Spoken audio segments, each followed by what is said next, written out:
Hi all, അസ്സലാമലൈക്കും. Welcome back to സിൽനാസ് kitchen.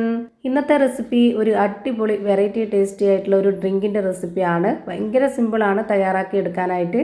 ഒരു തവണ ഇതുപോലെ ഒന്ന് ട്രൈ ചെയ്ത് നോക്കിയാൽ പിന്നെ നമുക്ക് വീണ്ടും വീണ്ടും ഇതേപോലെ തന്നെ ചെയ്ത് കുടിക്കാൻ വേണ്ടി തോന്നും.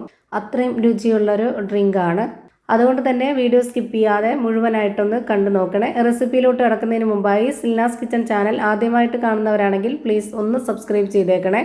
ഒപ്പം തന്നെ ഈ വീഡിയോസ് നിങ്ങൾക്ക് ഇഷ്ടപ്പെടുകയാണെങ്കിൽ ഒരു ലൈക്ക് ചെയ്ത് ഷെയർ ചെയ്ത് സപ്പോർട്ട് ചെയ്യാനും മറക്കരുത്. ഇനി നമുക്ക് ഇതെങ്ങനെയാണ് തയ്യാറാക്കുന്നതെന്ന് നോക്കാം. ഇതിനായി ആദ്യം തന്നെ മിക്സിയുടെ ചെറിയ ജാർ എടുത്തിട്ട് അതിലേക്ക് ഞാൻ കുറച്ച് അണ്ടിപ്പരിപ്പ് ഇട്ട് കൊടുക്കുന്നുണ്ട്. ഒരു 15 എണ്ണമൊക്കെ ഉണ്ട്. ഇനി ഇതൊന്ന് ചെറുതായിട്ടൊന്ന് ക്രഷ് ചെയ്തിട്ട് മാറ്റി വെച്ചേക്കാം. നന്നായിട്ട് പൊടിഞ്ഞു പോവണ്ട, നമുക്ക് കടിക്കാനായിട്ട് കിട്ടണം. ആ ഒരു പരുവത്തിലാണ്. ഇനി അതൊന്ന് മാറ്റി വെച്ചതിന് ശേഷം ആ ഒരു ജാറിൽ തന്നെ വീണ്ടും കുറച്ച് തണ്ണിമത്തൻ കട്ട് ചെയ്തത് ഇട്ട് കൊടുക്കുന്നുണ്ട്.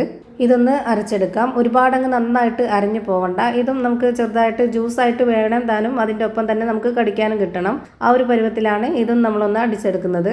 ഇതിന് ഒരു ബൗളിലേക്ക് ഒഴിച്ചു കൊടുക്കുന്നുണ്ട്. ഇപ്പോൾ ഇത് കാണുമ്പോൾ തന്നെ നിങ്ങൾക്ക് ഇതിൻ്റെ പരുവം മനസ്സിലായിട്ടുണ്ടാവും. ഇനി ഇതിലേക്ക് 1 ലിറ്റർ പാലാണ് ഒഴിച്ചു കൊടുക്കുന്നത്. നല്ല കട്ടിയായിട്ടുള്ള പാലാണ്.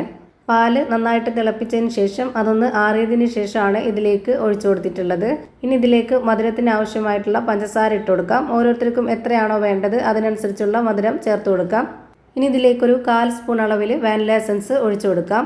പിന്നെ വേണ്ടത് പഴം കട്ട് ചെയ്തതാണ് ഞാൻ ഇതിലേക്ക് ഇട്ട് കൊടുക്കുന്നത്. റോബസ്റ്റ് പഴവും അതുപോലെ തന്നെ നേന്ത്രപ്പഴവും രണ്ടും കൂടെ മിക്സ് ആക്കിയിട്ട് ചെറുതായിട്ട് കട്ട് ചെയ്ത് ഇതിലേക്ക് ഇട്ട് കൊടുത്തിട്ടുണ്ട്.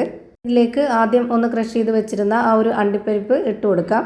ഇനി ഇതിലേക്ക് ഓരോരുത്തർക്കും ഇഷ്ടത്തിനനുസരിച്ച് ഫ്രൂട്ട്സ് എന്തൊക്കെ ആഡ് ചെയ്യണമെന്നുള്ളത് അതൊക്കെ ഓരോരുത്തരുടെ ഇഷ്ടമാണ്. അതിനനുസരിച്ച് നമുക്ക് ഇട്ട് കൊടുക്കാവുന്നതാണ്. ഞാനിവിടെ സിമ്പിളായിട്ടുള്ള ഒരു ഡ്രിങ്കാണ് തയ്യാറാക്കി എടുക്കുന്നത്. അതുകൊണ്ട് തന്നെ നമുക്ക് വീട്ടിൽ സ്ഥിരമായിട്ടുള്ള ഒന്നാണ് ഞാൻ ആഡ് ചെയ്ത് കൊടുത്തിട്ടുള്ളത്.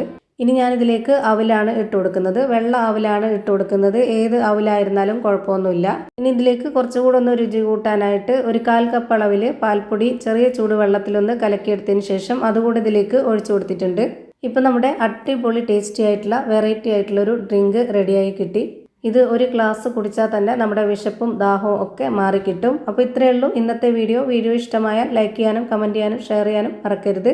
അതുപോലെ തന്നെ ഞാനിടുന്ന പുതിയ വീഡിയോസ് നോട്ടിഫിക്കേഷനായിട്ട് കിട്ടുന്നതിന് വേണ്ടി സബ്സ്ക്രൈബ് ചെയ്ത് ബെല്ലൈക്കൺ അമർത്തി അതിൽ ഓൾ എന്ന ഓപ്ഷൻ എനേബിൾ ചെയ്ത് കൊടുക്കാനും മറക്കരുത്. പുതിയൊരു വീഡിയോയുമായി വീണ്ടും വരും. Thank you for watching.